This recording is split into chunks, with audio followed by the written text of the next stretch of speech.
وآله وسلم. أما بعد، يقول الله عز وجل: إن الحكم إلا لله، أمر أن لا تعبدوا إلا إياه. ويقول الله عز وجل: ولا يشرك في حكمه أحدا، نكرة في سياق النفي تفيد العموم. قال الله عز وجل: إنا أنزلنا إليك الكتاب بالحق لتحكم بين الناس بما أراك الله. وقال: وأن احكم بينهم بما أنزل الله.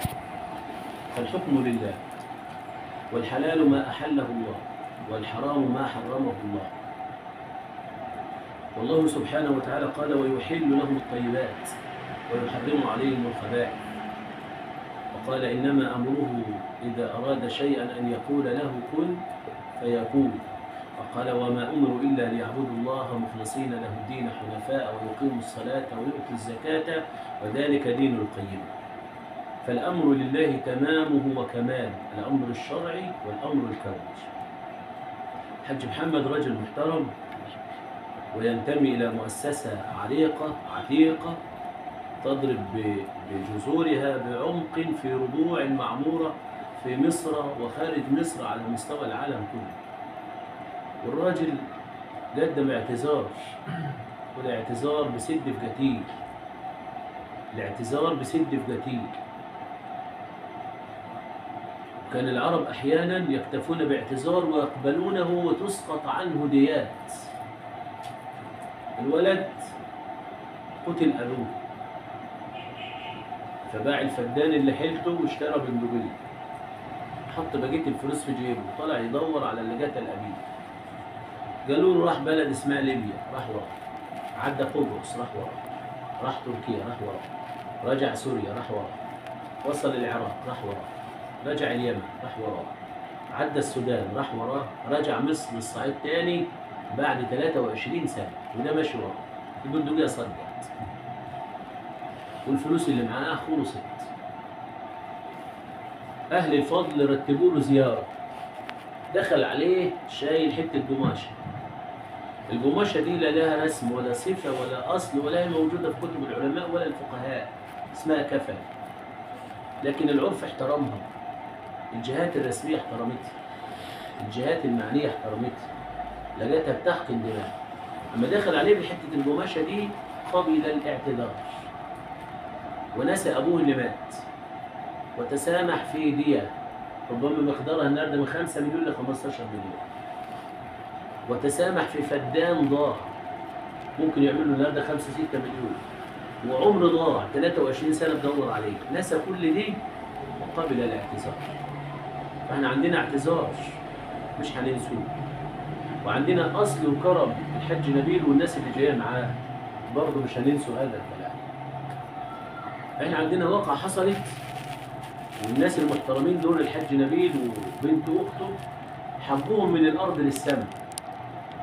واقعة التحرش ومحاولة الاغتصاب موجودة وثابتة وما بينكروهاش. الحج محمد ما أنكرهاش وابنه ما أنكرهاش، ولكن بفضل الله لم يتطور الأمر. هنقول ولكن الله سلم، وقف الأمر لحد كده. الأمر اقتصر على زق الباب، دخل مسكها من رقبتها من بره وجري، هي صرخت، خلص الموضوع. لا حصل قتل ولا حصل زنا ولا حصل اغتصاب، غلط والغلط مردود. ولكن الناس دي لها حق. رأت اللجنة إن أنتوا لكم حق يقدر ب 200,000 جنيه كما جرت عادة العرف مقسومة، 100 موقوفة إذا تكرر الخطأ و100 مدفوعة. وعشان التصالح يتم وعشان اعتذار الرجل المحترم دي، رأت اللجنة إن ال100 المدفوعة دي مقسومة، 50,000 جنيه هيندفعوا على الفور، هيوصلوا للحد سعيد، وبنتنا هتروح تسحب المحضر إما بتغيير أقوال أمام النيابة أو بالوصول أمام عدالة القضاء إذا لزم الأمر بما لا يعود بضرر عليها. شوف معالي المستشار هيملها إيه تسحب به المحضر، هتغير أقوالها إزاي تسحب به المحضر، وبعد ما تسحب المحضر تيجي تاخد ال50,000 جنيه اللي مع مين؟ اللي مع الحاج سعيد. وال50,000 جنيه دول يوصلوا البارح. مثل هذه الحقوق ما فيهاش بكرة بعد. وفي شرط جزائي بينكم لمن يتعدى في المستقبل أيا كان لمن يتعدى هيدفع 100,000 جنيه. ونقول عفى الله عما سلف، والحج محمد هيروح يطيب خاطر الحج أم خالد ويحب راسه، ونقول عفى الله عما سلف. والنبي صلى الله عليه وآله وصحبه وسلم عفى في قذف صريح في عرض السيدة عائشة رضي الله عنها وأرضاها، وقال: ما زاد الله عبدا بعفو إلا عزة. حبوكم من الأرض للسماء، حبوكم من الأرض للسماء. موضوع كبير، الموضوع كبير، يتحمل مليون، يتحمل مليون واثنين وثلاثة، ويتحمل دم. ولكن احنا بنقوله نجربه من بعض بحيث ان احنا نحل الموضوع، والموضوع ينتهي الى هذا الحد، ونطلع من هنا رجل واحد ايدينا في ايدين بعض. وارجو ان ينال هذا الامر رضاكم، ومحدش يرفض الكلام. نقول الفاتحة. فاتحة.